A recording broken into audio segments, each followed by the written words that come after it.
The ornaments blurred through my tears, reflecting the harsh Christmas lights back at me like mocking eyes. The air was thick with the fake cheer of carols and the cloying sweetness of gingerbread, but all I tasted was ash. They raised their glasses, celebrating another year of my failure, another year of me not measuring up. This Christmas would be their last. If your own family has ever made you feel invisible, subscribe now. Christmas at my parents' house had always been a carefully orchestrated performance, a stage for my mother to showcase her perfect family. My sister Emily always took center stage, radiating success and effortless charm. She was the golden child, the one who followed the script, the one who bought the house in the right neighborhood, married the right man, and produced the right number of grandchildren. I, on the other hand, was Lauren. I was the supporting character, the awkward, artistic one who never quite fit.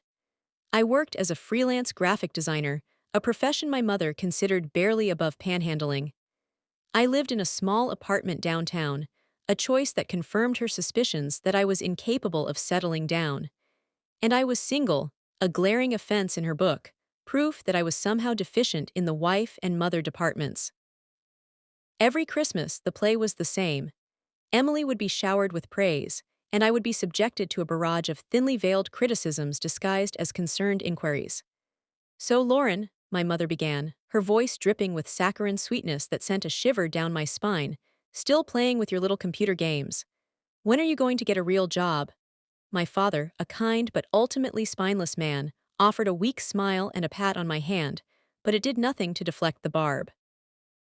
Emily, ever the dutiful daughter, chimed in with a condescending, "Oh, Mom, Lauren's doing fine. Aren't you, sweetie?" I forced a smile, the muscles in my face aching with the effort. "I'm doing great, actually," I said, trying to inject some genuine enthusiasm into my voice. "Work is good, I'm happy, and I'm enjoying my life." My mother snorted, a sound that perfectly encapsulated her disdain.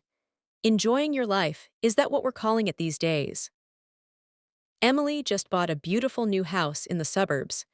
When are you going to settle down and give me some more grandchildren?" The conversation continued in this vein for the rest of the evening, a relentless assault on my self-esteem disguised as festive cheer. I watched Emily open her mountain of presents, each one carefully chosen to reinforce her status as the perfect daughter. There was the designer handbag, the diamond earrings, the latest gadget, all symbols of her success and my perceived failure. My own gifts were practical. A sensible sweater, a gift certificate to a department store I never shopped at, a book on financial planning. It was clear that my mother saw me as a project, someone who needed to be fixed, molded into her image of the ideal daughter. I felt a familiar wave of anger and resentment wash over me, but I swallowed it down, forcing myself to remain calm. This year would be different, I told myself. This year I would finally stand up for myself. This year the game would change. I excused myself from the table, claiming a sudden headache, and retreated to the guest room. As I lay in the darkness, listening to the muffled sounds of laughter and carols, I felt a cold resolve harden within me. They had underestimated me for too long. They had mistaken my silence for weakness. They thought I was content to play the role of the invisible child, the underachiever, the black sheep. They were wrong, so very wrong. I had a plan, a carefully crafted strategy that had been years in the making. And this Christmas, it would finally be set in motion. The person I trusted most was one of them. The guest room felt like a prison cell, the floral wallpaper pressing in on me, suffocating me with its forced cheerfulness. Sleep was a distant dream.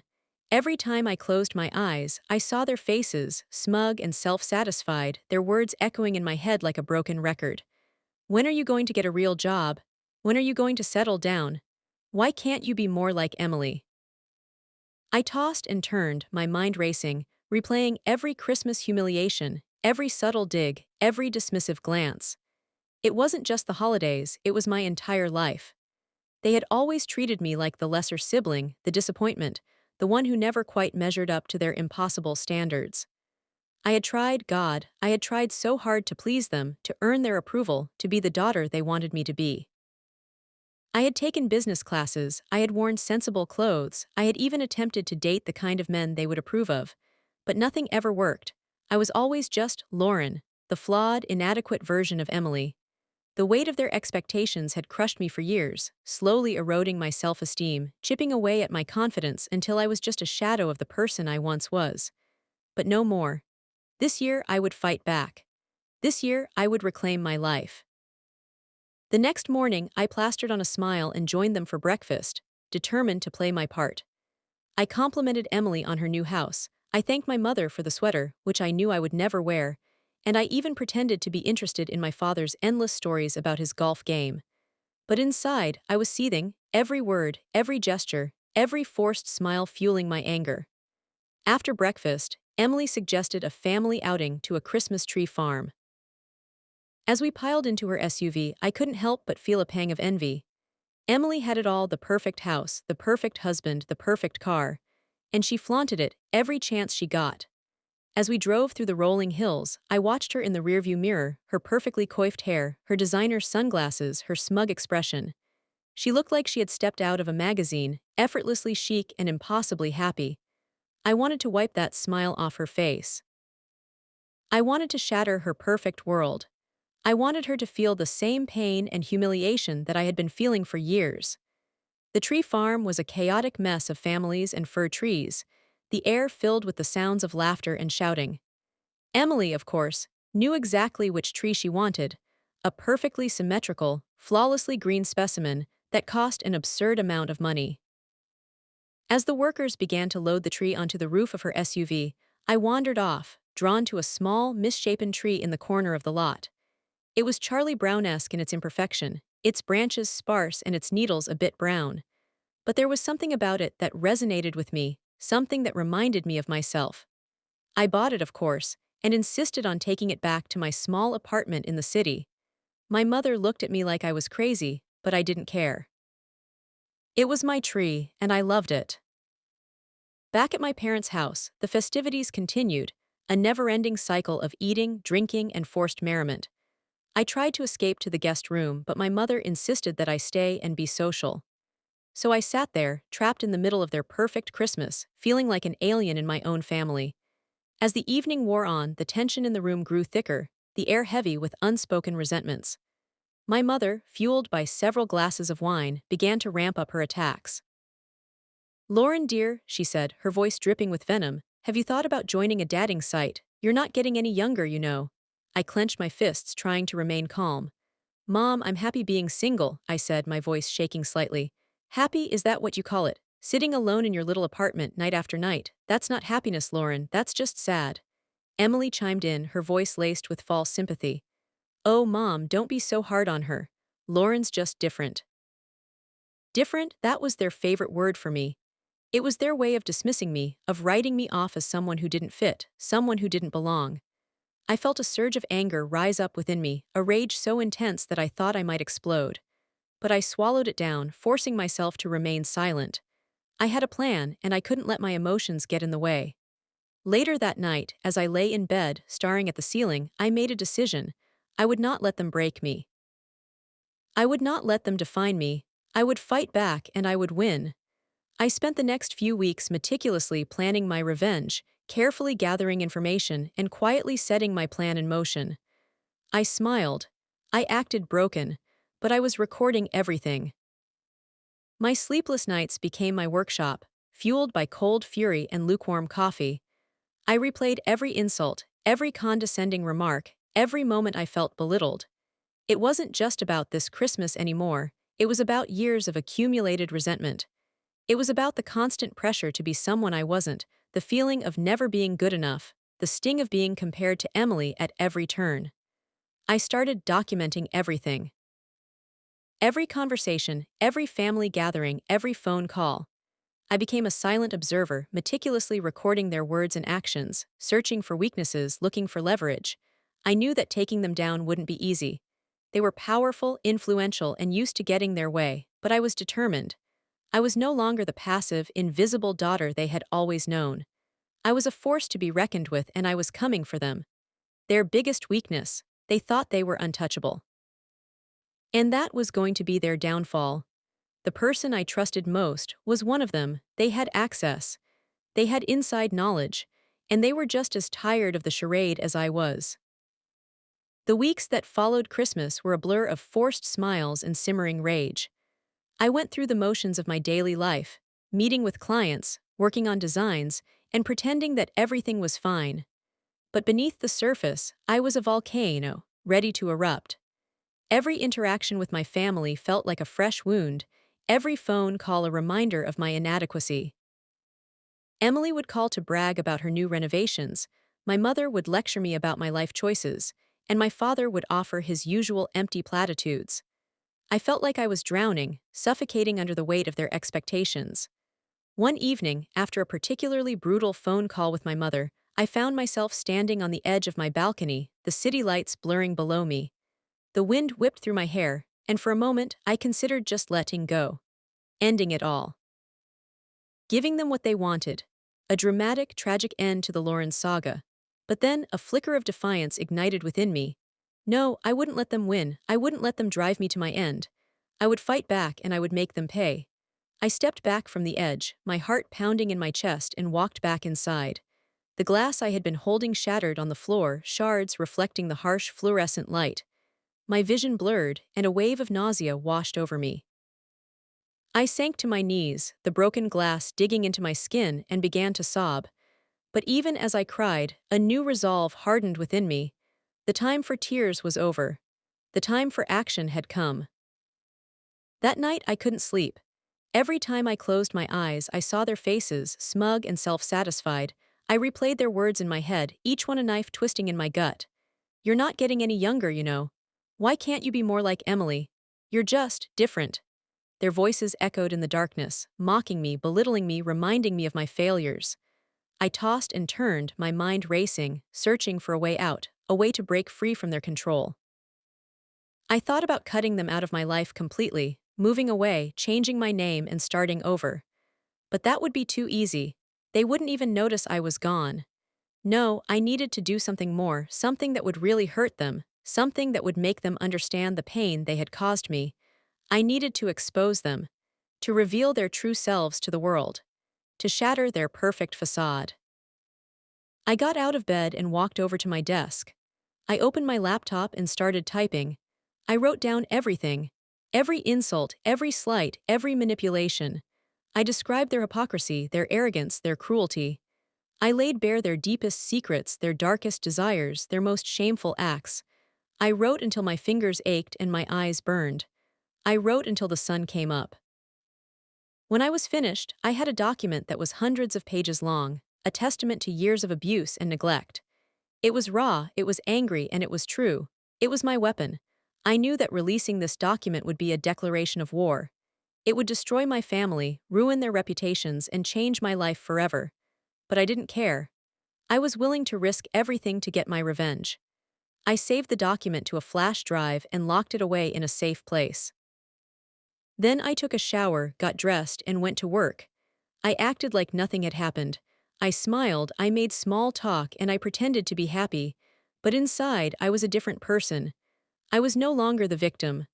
I was the planner, the architect of their downfall, their biggest weakness, their secrets, and I was about to expose them all. The days that followed were a tense dance of deception and planning. I continued to play the role of the dutiful daughter, attending family dinners, participating in holiday celebrations, and pretending to be interested in their lives. But all the while, I was gathering information, looking for opportunities, and preparing to strike. I knew that I couldn't do this alone. I needed an ally, someone who understood my pain, someone who was willing to help me take them down.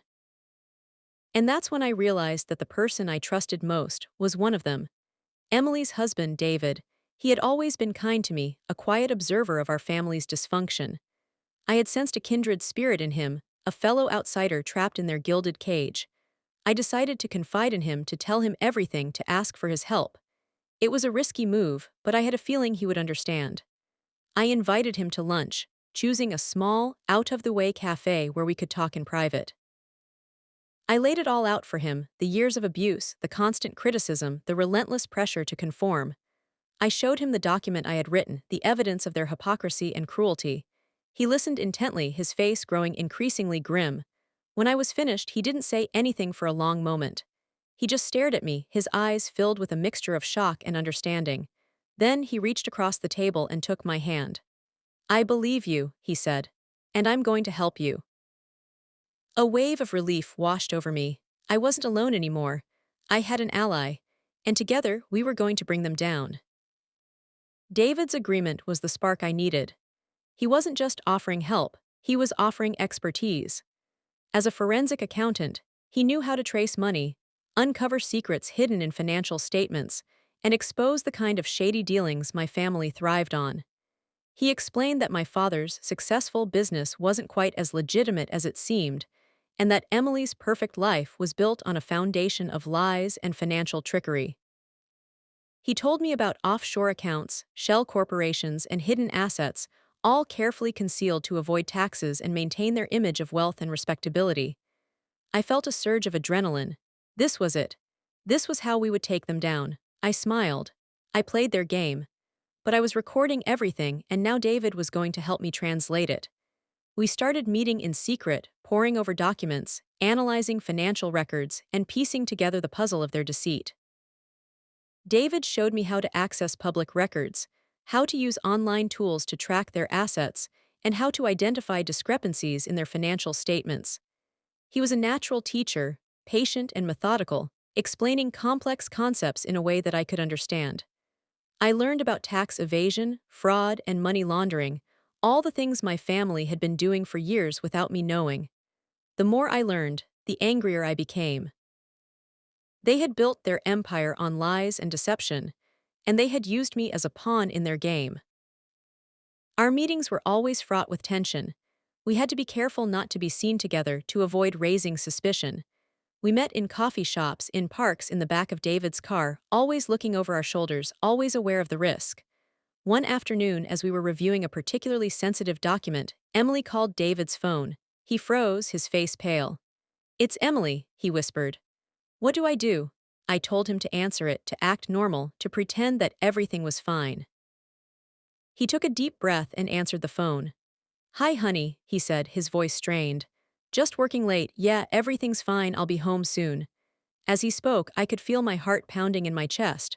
What if Emily suspected something? What if she knew that we were working together? The call lasted only a few minutes, but it felt like an eternity. When he finally hung up, David let out a sigh of relief. "That was close," he said. "Too close." We knew that we had to be more careful, that we couldn't afford to make any mistakes. As we delved deeper into their financial affairs, we uncovered a web of corruption that was far more extensive than I had ever imagined. My father was involved in some questionable real estate deals.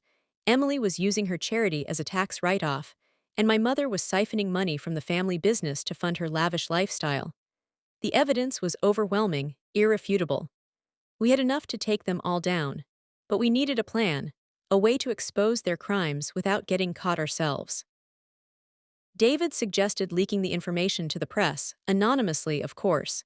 He knew a reporter who had a track record of investigating corruption and holding powerful people accountable.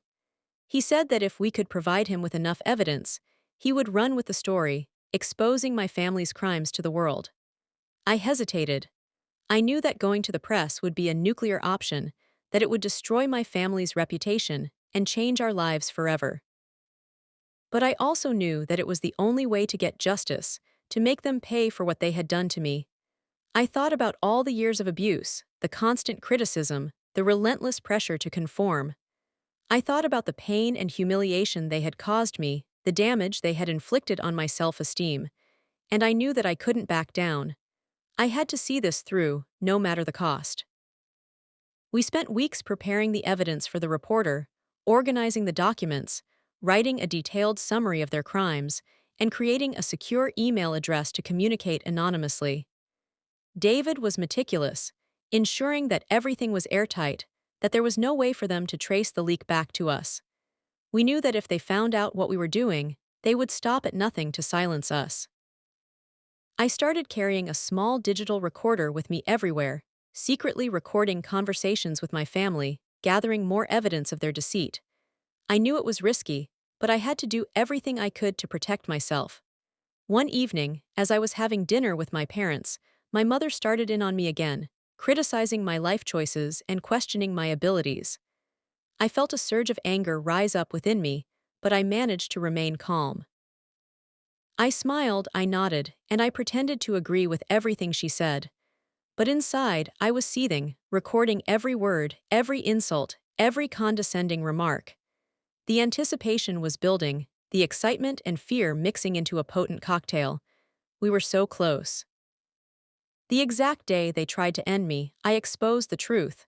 The plan was in motion. The day we found the ledger was the day I knew we would win. David had been digging through my father's company's financial records for weeks, meticulously tracing every transaction, every transfer, every hidden account. He had warned me that it would be a long shot, that my father was a careful man, but I had a feeling that something was there, something that would expose the truth. We had been working late, hunched over David's computer, our eyes burning from the strain. The room was silent except for the clicking of the keyboard and the hum of the computer fan. Suddenly, David stopped typing. He stared at the screen, his face pale. "I found it," he whispered. "I found the ledger." The ledger was a detailed record of all of my father's illegal activities, a handwritten document that outlined his tax evasion, his fraudulent investments, and his secret payments to various corrupt officials. It was the smoking gun we had been looking for, the evidence that would destroy his reputation and send him to jail. I felt a surge of triumph, a sense of vindication that washed over me like a wave. After all those years of feeling helpless and powerless, I finally had the upper hand. I leaned closer to the screen, my heart pounding in my chest, and began to read. The details were shocking, even to me. I had always known that my father was ruthless, but I had never realized the extent of his corruption. He had been cheating people, stealing money, and betraying his own family for years, all in the name of wealth and power. The ledger was proof of everything I had suspected, everything I had feared. It was the key to unlocking their downfall. With the ledger secured, the trap was set. The next step was to lure them into a false sense of security, to make them believe that they were still in control. I decided to throw a party, a lavish celebration of my parents' anniversary. I knew that they would never suspect anything, that they would see it as a sign of my renewed loyalty, my willingness to play the dutiful daughter. I threw myself into the preparations, meticulously planning every detail, from the decorations to the catering to the guest list. I made sure to invite all of their closest friends, their most influential business associates, and their most sycophantic admirers. I wanted them to be surrounded by their own kind, to feel comfortable and confident to let their guard down. I acted like the perfect hostess, smiling, laughing, and making small talk. I complimented Emily on her new dress. I praised my father's business acumen, and I even offered my mother a shoulder to cry on about her latest cosmetic procedure. They ate it up, basking in the attention, reveling in their own importance. They had no idea what was coming. The invitations were sent. The stage was set. The actors were in place. All that was left was to wait for the curtain to rise. Underneath the facade of celebration, a deadly game was being played. Every smile was a mask, every word a carefully crafted lie. The air was thick with tension, the anticipation building with each passing moment. I could feel their eyes on me, watching me, judging me. But I didn't care. I knew that I had them right where I wanted them. I spent hours crafting the perfect playlist, a mix of classic standards and modern pop hits.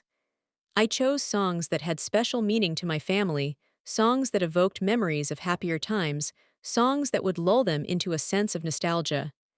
I wanted them to feel safe, to feel comfortable, to feel like they were among friends.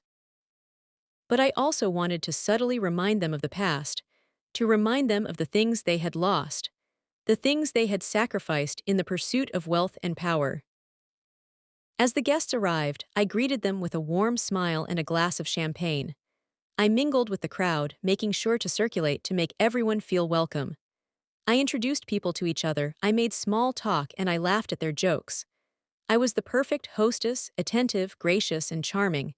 But inside, I was a volcano, ready to erupt. I watched my parents carefully, observing their every move, listening to their every word. They were in their element, surrounded by their admirers, basking in the glow of their own success. They seemed oblivious to the danger that was lurking beneath the surface, the storm that was about to break. Emily, of course, was the center of attention, flitting from guest to guest, dispensing compliments and gossip with equal measure. She was wearing a designer dress, dripping with diamonds, and her hair was perfectly coiffed. She looked every inch the successful socialite, the picture of wealth and sophistication. But I knew the truth. I knew that her perfect life was a sham, a carefully constructed illusion built on lies and deceit.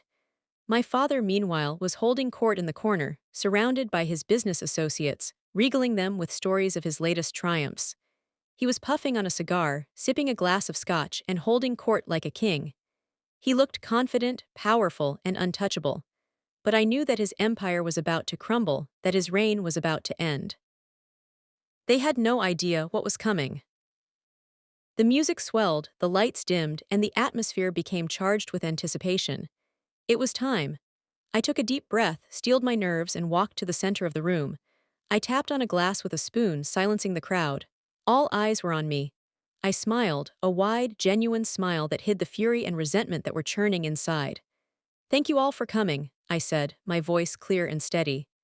I wanted to take this opportunity to say a few words about my parents on their anniversary. I paused, letting the silence hang in the air. My parents looked at me expectantly, their faces beaming with pride. They thought this was going to be a tribute, a heartfelt expression of my love and gratitude. They were so wrong. My parents, I continued, my voice hardening, are not the people you think they are. A gasp went through the crowd. My parents' smiles faltered, their eyes widening in alarm. I could see the fear creeping into their faces, the realization that something was terribly wrong. "They have built their lives on lies," I said, my voice rising, "on deceit, on betrayal." I paused again, letting my words sink in. The silence in the room was deafening. "And tonight," I said, my voice trembling with anger, "I am going to expose them. The exact day they tried to end me, I exposed the truth." The silence was a vacuum, every eye glued to my face. I nodded to David, who stood near the sound system, his face grim. He pressed play. The first sound was my mother's voice, dripping with disdain, recorded just a week prior at dinner. "You'll never amount to anything. You're a disappointment. Why can't you be more like Emily?" The recording continued, a litany of insults and criticisms I had endured for years. Then came my father's voice, smooth and calculating, discussing a shady real estate deal with one of his associates. "We'll bleed them dry," he chuckled on the recording. "They won't even know what hit them." The final recording was Emily, bragging to a friend about how she used her charity to fund her lavish vacations. As the recordings played, I watched their faces crumble. My mother's carefully constructed composure dissolved, her makeup streaked with tears. My father's face turned a shade of crimson, his eyes blazing with fury. Emily stood frozen, her mouth agape, her perfect facade shattered. I could see the shock, the disbelief, the dawning realization that their carefully constructed world was collapsing around them. I stepped forward, my voice ringing with newfound strength. "This is just the beginning," I said. "I have evidence of tax evasion, fraud, and money laundering. I have proof of your lies, your deceit, your betrayal." I gestured to David, who projected images of the ledger onto a large screen. The handwritten entries, detailing their illegal activities, were clear for everyone to see. Gasps filled the room. Murmurs of disbelief turned into angry accusations. Their friends, their associates, their admirers were turning on them, their loyalty replaced by disgust. The room erupted in chaos. People began shouting, pointing fingers, and demanding answers. My parents tried to regain control, to deny the evidence, to deflect the blame. But it was too late. The truth was out, and there was no going back. Emily ran from the room, her face buried in her hands. My father tried to follow her, but he was blocked by a group of angry investors demanding their money back. My mother stood alone, sobbing uncontrollably, her world crumbling around her. I watched it all unfold, feeling a sense of cold satisfaction wash over me.